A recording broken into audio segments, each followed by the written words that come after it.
Hello, my little ponies. Come on in. Welcome. I am, of course, Starlight, and today we will be discussing some of the tribulations with one bad apple. Now, I know what you're saying. This episode is like forever ago, but I think it still holds some key elements. And take this from someone who's been bullied. Why don't I first give you a summary of the episode. One bad apple basically is the apple's cousin, Babs, is coming from Manhattan, where she has she seems alright at first, and then she starts bullying them because apparently she was bullied, and once a kid's bullied, they're more likely to bully than if they were left to their own devices. And of course, then the kids realize that bullying Babs back isn't the right way, and they save her, and they all get covered in mud, and they say their goodbyes. And of course, Diamond Tiara is, of course, a total twat during this entire thing. Okay, first off, the main problem with this. Babs is too convincing as a bully. Firstly, that is totally wrong, because she was a bully. She wasn't pretending. Yes, she was only bullying the Crusaders so she herself wouldn't be bullied, but she was bullying them, fully aware, more than Diamond Tiara and Soul Spoon are, what she was actually doing to them. I don't care if Babs said she was sorry. She was bullying, even to the point of harassing / stalking the Cutie Mark Crusaders. I understand that she was bullied, and that's sad, but when a kid gets bullied, oftentimes it makes a bully. Babs knew exactly where to kick to make it hurt, because she herself had been kicked there. Now, listen.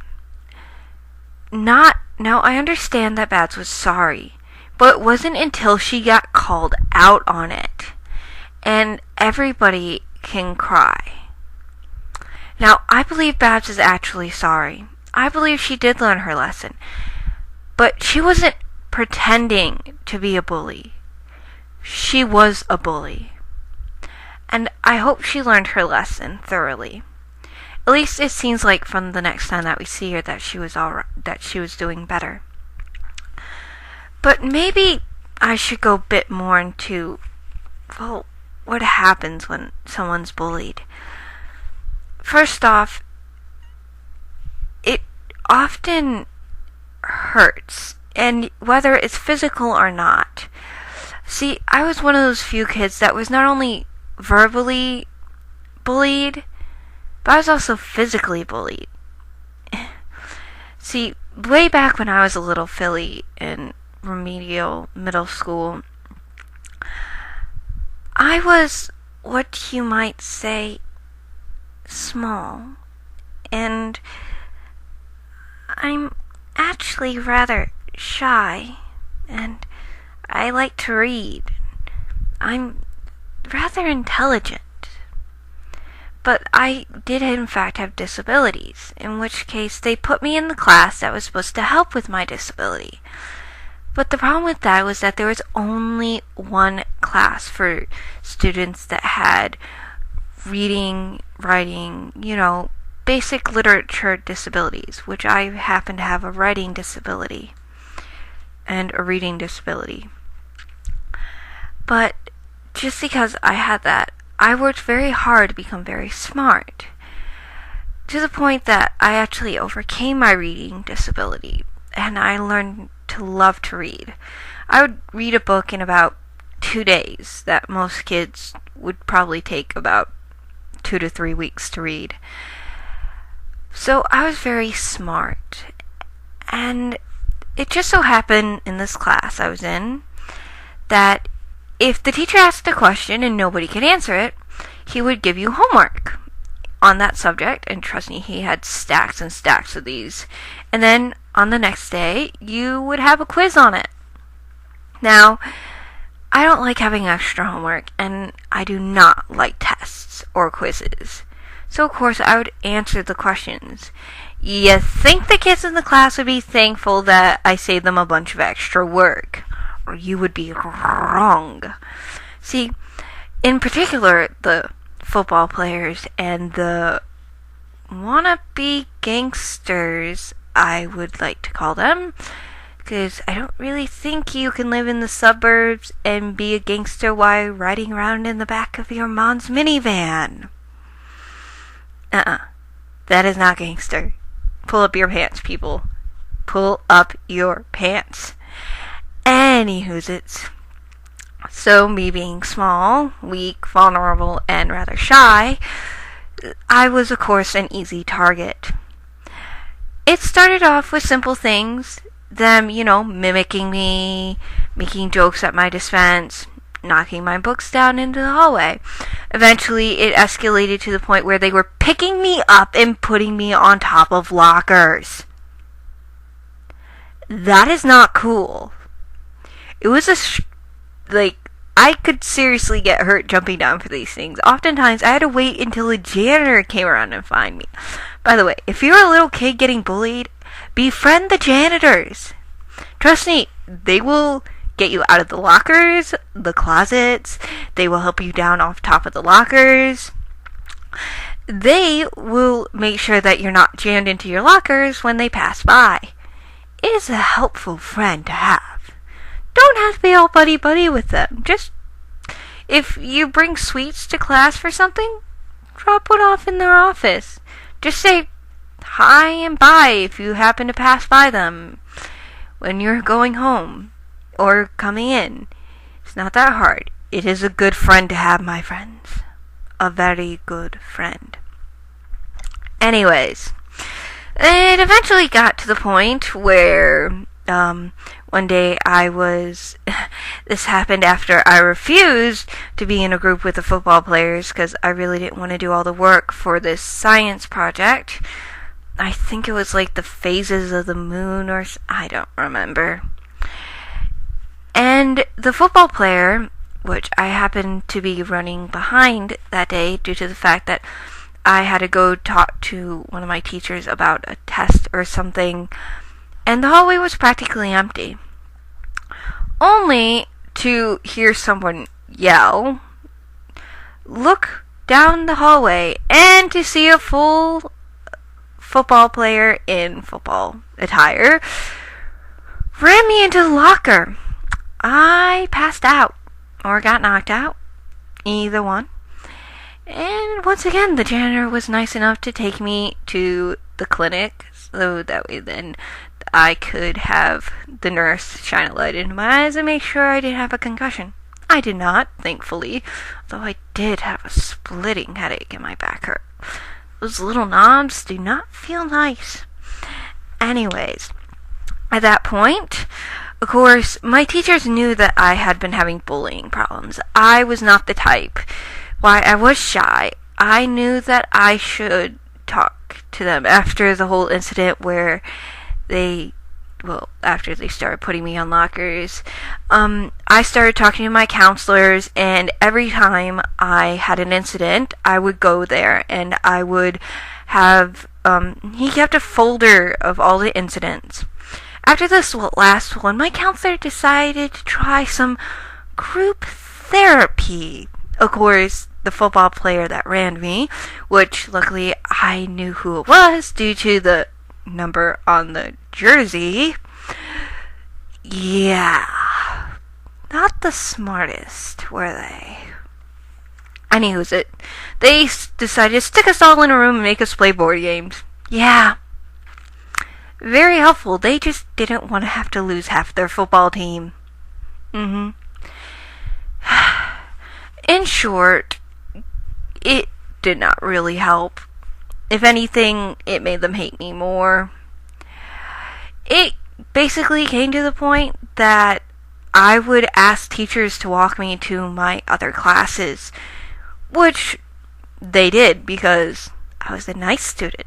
I always did my work, and they were obliged to help protect me from the bullies, which of course only got me teased more, but better safe than I'd rather get chuckled at rather than being pushed into a locker.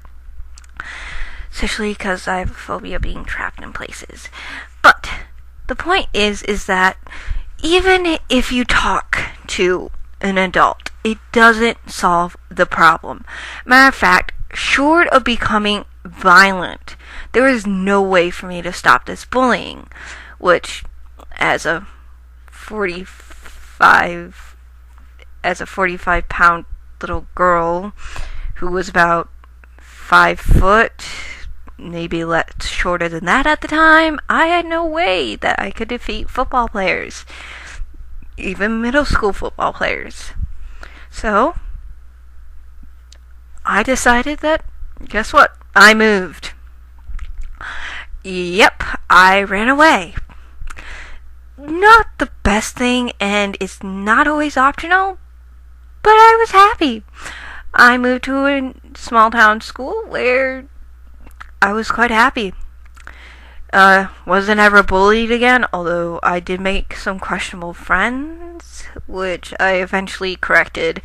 But the point being is that going to adults does not always solve problems. They can try, but if a bully is bound and determined to make your life a living hell, they are going to. No matter what you say, no matter what you do.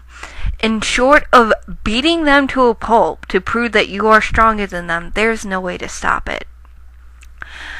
But that's only in extreme cases like mine, in which case, instead of fight, which my choices were either fight or flight, I decided to run away like a little sissy, which I was a little girl, so whatever. The point is that if you are bullied, go talk to an adult. Get help. Make sure you keep a journal of every incident. Keep a date as close to the time as possible. And if you're being cyberbullied, keep a file of that. You need to have documentation. Matter of fact, even better, take pictures of bruises or marks if you're being physically abused, or keep a recorder in your pocket for verbal abuse. Trust me, I used these tools, and I managed to get a good chunk of them kicked out of school, may I might add. Although with each one, they of course only got madder at me because, well, it's not a good thing to take out half of your football team. But anyways, the point being is that document. You need proof. The same problem with bullying is the same problem you have with stalking, basically. It's he said, she said. And the best way to get over it is to document it.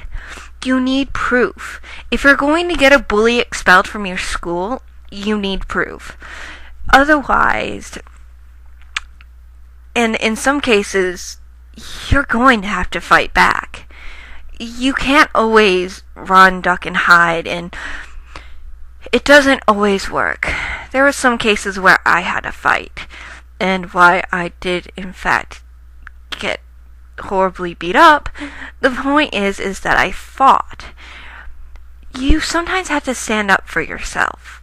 There's many different kinds of bullying and stuff like that, but the key thing with anything in life is you have to stand up for yourself. Even if you're a shy, small little redhead, you have rights. You have as much right to feel safe in your hallways as the football player. You have the right to learn and to prosper. And just remember this, to those of you who are bullies, us geeks rule the world. those geeks that you make fun of for playing those video games, billionaires from games. We create companies. We will eventually take over the world, while the football players end up dropping out of college because they couldn't handle their studies in order to keep up their football scholarship.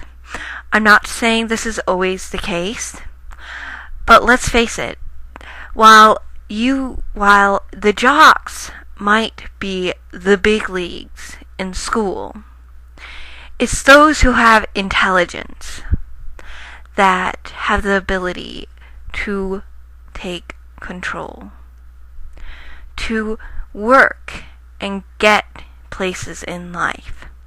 So, while things might be tough for you now, just remember, with a little patience, love, considerations, and remembering to document and to inform people, I hope that someday we will be able to stop bullying, so that way then girls like Babs won't end up bullying her cousin. Babs would not be bullying people if she herself wouldn't have been bullied. And I hope that one day we can truly be bully-free. A world where prejudice isn't a thing anymore.